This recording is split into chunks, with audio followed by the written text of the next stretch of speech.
Professeur Naillet, je suis ravi de vous accueillir. Donc, vous venez de Bruxelles à Erasme et vous êtes un des spécialistes de l'exploration de la pression artérielle pulmonaire à l'exercice. Et effectivement, c'est un débat qu'il y a actuellement sur le retentissement lors d'exercices très intenses. Vous savez comme moi qu'il y a des débats et en plus vous avez un de vos collègues, le professeur Heidbuckel, qui a travaillé beaucoup avec André Laguerche sur ce problème chez les sportifs et qui connaît ça très bien.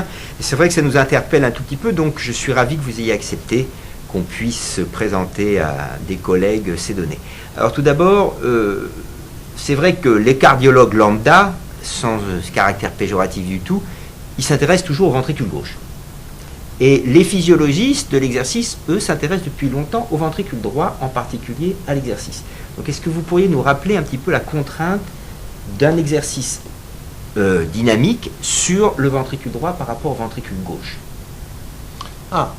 Je pense que si l'on fait les calculs sur l'augmentation relative du travail imposé au ventricule droit par rapport au ventricule gauche durant l'effort, on s'aperçoit que l'augmentation de la charge est proportionnellement beaucoup plus importante pour le ventricule droit que pour le ventricule gauche. C'est dû à deux choses. D'une part, on part de plus bas, puisque la pression artérielle pulmonaire est bien moindre que la tension artérielle systémique. Et la deuxième raison, c'est que la circulation systémique se dilate à l'effort, donc la résistance vasculaire systémique diminue à l'effort, soulageant le travail du ventricule gauche, et ce phénomène est peu ou pas présent au niveau du couplage entre le ventricule droit et la circulation pulmonaire.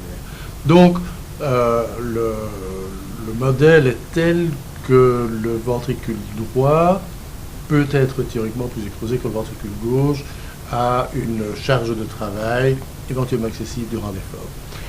D'accord, donc ça veut dire qu'effectivement, on a une pression artérielle pulmonaire qui proportionnellement, bien sûr, tout est en proportion, à l'effort va augmenter plus que la pression artérielle systémique. Un autre élément qu'on oublie souvent dans l'exercice, c'est que en fait, la circulation pulmonaire, l'organe, si je peux dire, des poumons, est le seul organe à recevoir l'ensemble de la circulation, l'ensemble du débit cardiaque à l'exercice. Tous les autres organes, reins, etc., se partagent une partie du débit. Non, la circulation pulmonaire reçoit tout. Alors comment elle va faire pour s'adapter? Comment elle va faire pour supporter? On sait qu'un sportif de haut niveau peut monter son débit cardiaque à 30-35 litres minute. Comment est-ce que cette circulation pulmonaire, qui a du mal à se dilater au niveau vasculaire, va pouvoir s'adapter? Comment ça se passe? Deux mécanismes. Un premier mécanisme est un recrutement de vaisseaux. Donc au repos, surtout en position assise ou debout, l'entièreté de la circulation pulmonaire n'est pas recrutée. Donc il y a une réserve de recrutement en quelque sorte.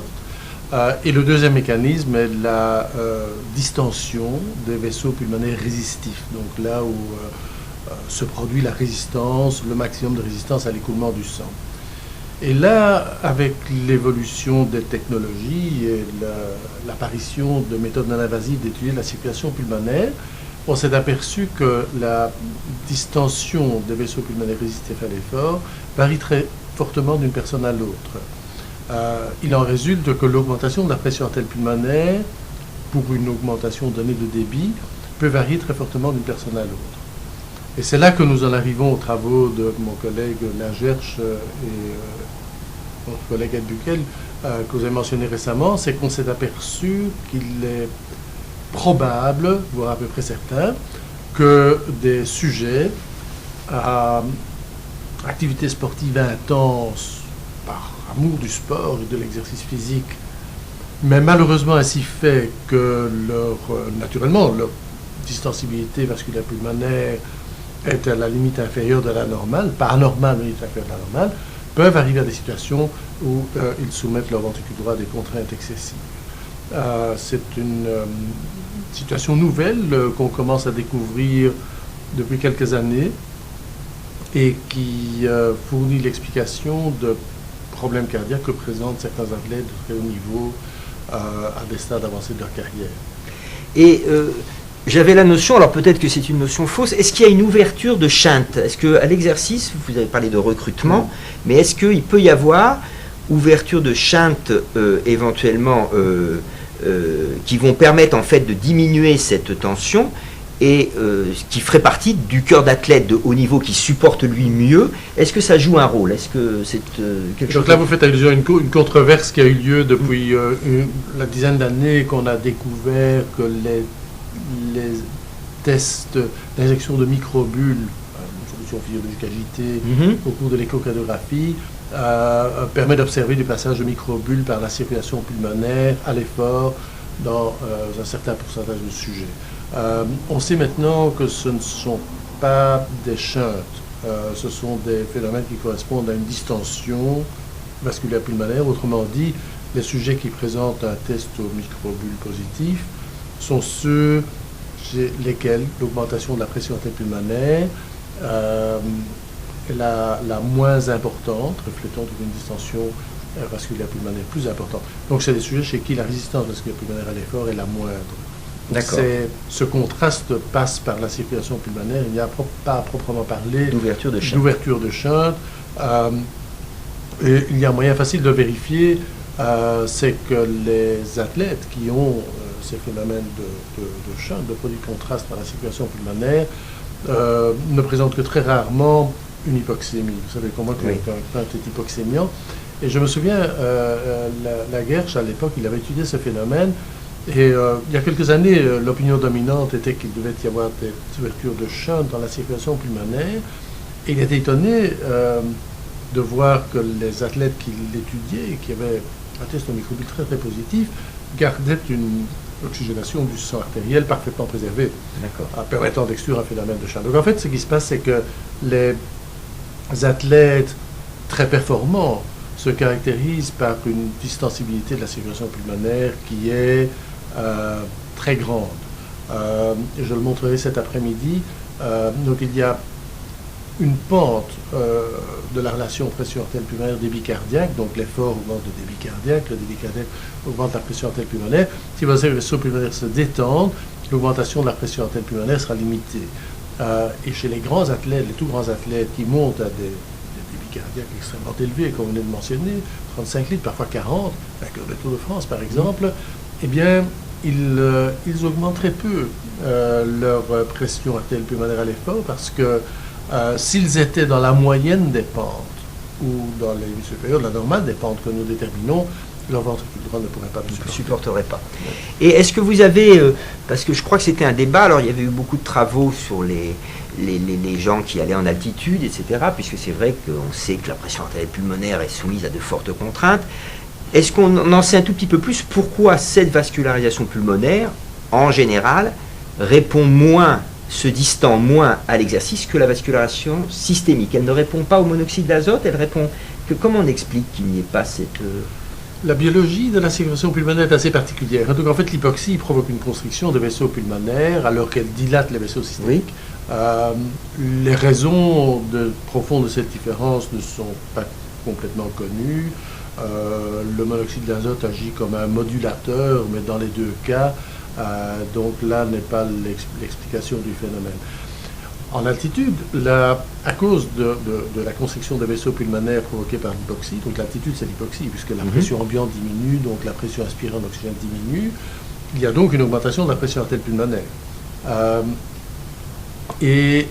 Dans une population générale, cette augmentation de pression sera très importante dans 1% des cas à peu près. Et ces sujets-là ne tolèrent pas l'altitude. Donc lorsqu'ils vont en altitude, élevée, j'entends, pas la petite station de sport d'hiver, mais dans les trekking en Amérique du Sud ou quoi, ils sont alors exposés au risque d'une part d'œdème pulmonaire, puisque l'augmentation de pression artérielle pulmonaire s'accompagne de l'augmentation de la pression dans les capillaires pulmonaires, donc cela filtre et ça peut causer un œdème, ou s'ils ne le présentent pas, une déférence cardiaque droite aiguë. Et donc il y a deux entités, l'œdème pulmonaire de haute altitude et la déférence cardiaque droite aiguë de haute altitude, qui correspondent à une augmentation excessive de la pression artérielle pulmonaire lors de l'exposition en hypoxie. Et il est évident que pendant l'effort, cette hypertension pulmonaire est très rapidement exacerbée, augmentant le risque des deux complications.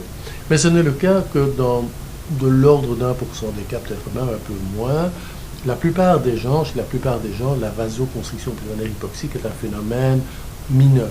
Donc l'augmentation des pressions artérielles pulmonaires en altitude, reste chez supportable. des personnes qui se sentent bien à l'altitude, est très peu important. Donc la limite supérieure de la normale de la pression artérielle pulmonaire moyenne est de 20 mm de mercure. Donc en moyenne, au niveau de la mer, vous seriez à 14-15. Les touristes, les sportifs en altitude montent à 21, 22, des chiffres comme ça, qui sont semblables à ceux qu'on trouve chez les habitants permanents en altitude, les Sherpas, dans les Himalayas ou les Quechua d'Amérique du Sud, par exemple. Donc la plupart de ces expositions à l'altitude ne s'accompagnent pas d'une augmentation importante de la pression artérielle pulmonaire. Mais à l'effort, évidemment, ils auront plus d'hypertension pulmonaire qu'au niveau de la mer. Toutefois, le cœur est moins sollicité parce que l'aptitude aérobie est diminuée, donc il y a moins d'oxygène, donc la VO2 max est diminuée, et en conséquence, la pression artérielle pulmonaire augmenterait davantage pour un débit donné, mais l'augmentation des débits cardiaques est moindre, D'accord. et finalement, ceci compense cela. Donc, on a une moindre capacité d'exercice en altitude, mais la pression artérielle pulmonaire, chez la plupart des gens, donc la majorité des gens, ne constituera pas un facteur limitant. D'accord, donc si on résume, on savait qu'il y avait un facteur génétique important sur la performance, on savait que ça concernait le muscle squelettique périphérique, on savait que ça concernait le ventricule gauche, et là vous nous apprenez qu'il y a aussi au niveau des adaptations de la circulation pulmonaire chez les grands champions, ils ont aussi cette capacité de s'adapter parfaitement. Qu'en est-il chez l'insuffisant cardiaque rapidement pour terminer?